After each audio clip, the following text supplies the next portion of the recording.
A home is a place where people find comfort, where people get secured. To me, a home is not necessarily a gigantic building, physical structure. No.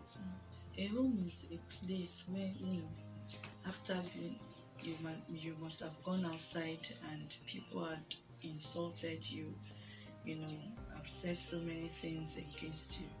You can come back to that place, a home, and you will be comforted just like he has said. No matter what had happened to you outside. Remember the prodigal son. When he went out, he lavished everything. His father was, standing to receive him. That is a home. He received him back just as he was. He received him back. In a home, you are secured. You are loved.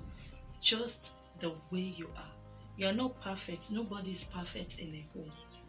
Of course, a home is consists of a father, mother, children. You can have some people also living with you in that home. So everybody is secured, is loved, no matter what you have been through outside. Each person is watching out, on one another. Just to say, when God was asking Cain, where is your brother Abel? And Cain answered, am I my brother's keeper? Cain did not understand that his brother, he was supposed to watch over his brother, even though, yes, it's a responsibility. In a home, you take responsibility for each other. It's a place where people's life are molded. And it's also a place where discipline are instilled in people. A child that is not disciplined at home cannot be disciplined outside. So a child that is not properly nurtured and cultured in the home cannot get that from outside. And we need to understand this, that it is the home that actually determines what somebody becomes to you. So when you find a child out there today who does not manifest godly character, who does not behave in a cultured way, that means that child did not come from a good home. Well, as you know, the Bible considers the father to be the head of the family. And being the head, it's all about being responsible.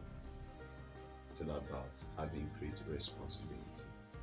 That means the father, first and foremost, is supposed to represent God in the home, standing as a priest for God. And that's why every father must have a relationship with God.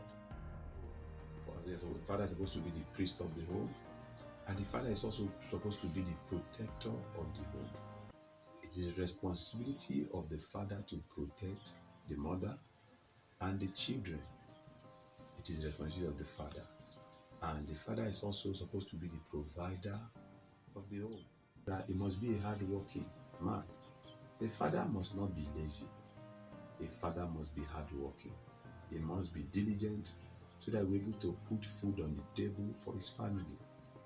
And then should also be diligent to serve God, because in serving God, then he will be able to influence the life of the children positively, and then he must protect them. Right from the beginning of creation, when God created Adam and Eve, God made Eve out of Adam. And when Adam saw her, Adam called her a woman, an helpmate. So a woman is an helpmate to the man. Now the role of a mother in a home. A mother is supposed to, collaborate with the father to make the home work, to make the children, become what they are supposed to be in God. If you read Proverbs 31, it talks Virtuous about woman. the virtuous woman, the role of a virtuous woman. A virtuous woman is supposed to wake up on time to prepare the food for her home. We see nowadays women prefer to buy food outside street. on the streets for their children. A woman is supposed to wake up to her responsibility. Take care of your husband, take care of the children, make them look good, and support the man also. Well, my word of advice for younger ones, marriageable singles who will soon become father and husband is that to be a father, to be a good husband, you need God. First and foremost, you need God. It is not material possession that makes you a godly father or a godly husband. God is the major factor there. You need to look for God and you need to find God. When the nature of God is forming you, then that divine ability that you need to be a godly father and a godly husband, you'll be able to receive it from God. Because to be a godly husband, you just have to be godly. You have to be godly. And to be godly, you need God.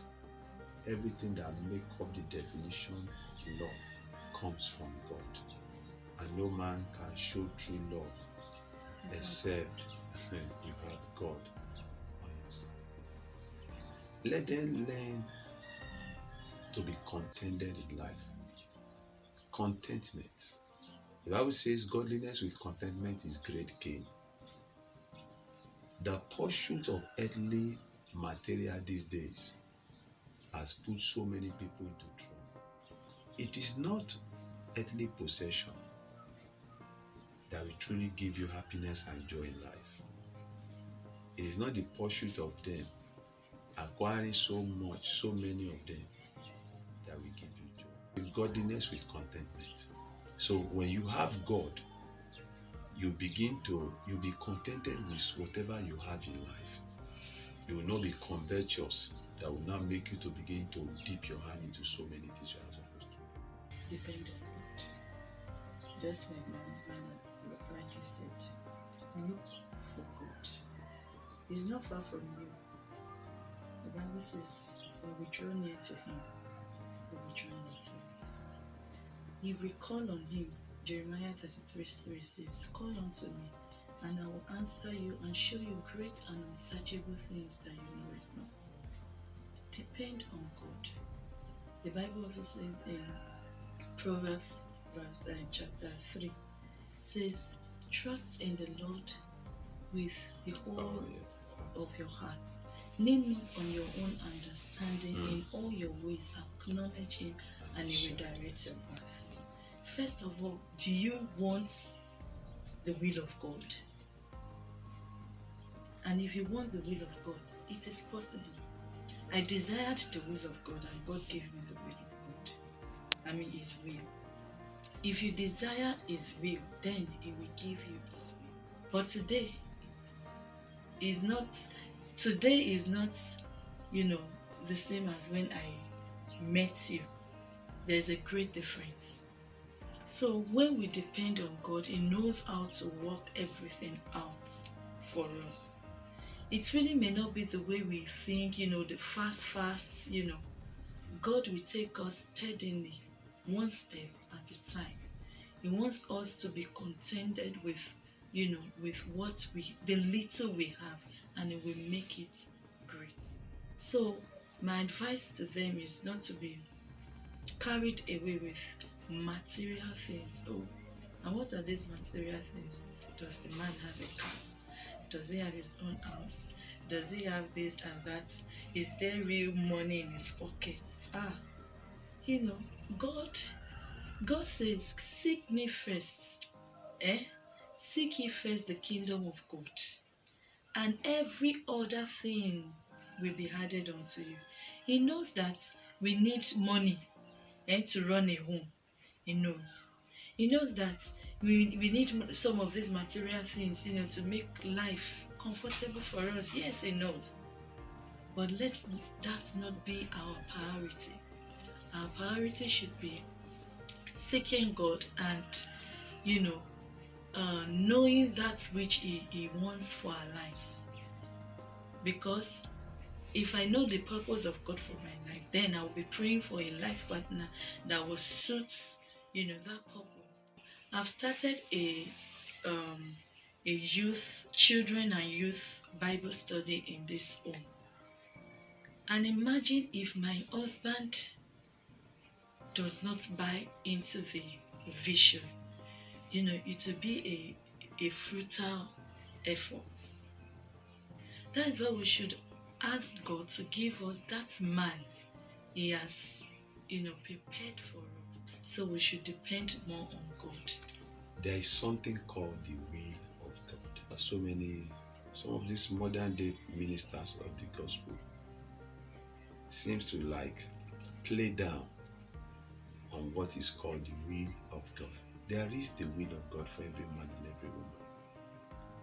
And the truth is, like she said, my wife said, if you draw near to God, God will draw near to you. In Psalm 32 verse 8, God says, I will instruct you in the way you should go. I will guide you with my eye. If you are the person that really wants to know, because in Genesis 2 verse 18, it was not Adam that decided to look for a wife. It was God that brought a wife for Adam.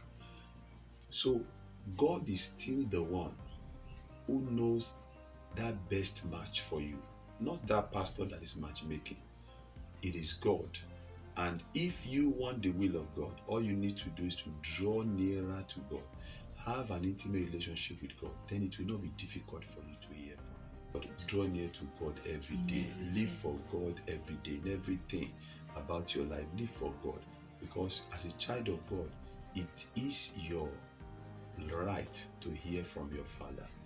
And God, He said, my sheep hear my voice, and the voice of stranger they will not follow. Because if you don't get the will of God, other things you settle for may bring a lot of trouble to your life. Please look for the will of God. The will of God is very, very real. And I thank God for today that I got His will.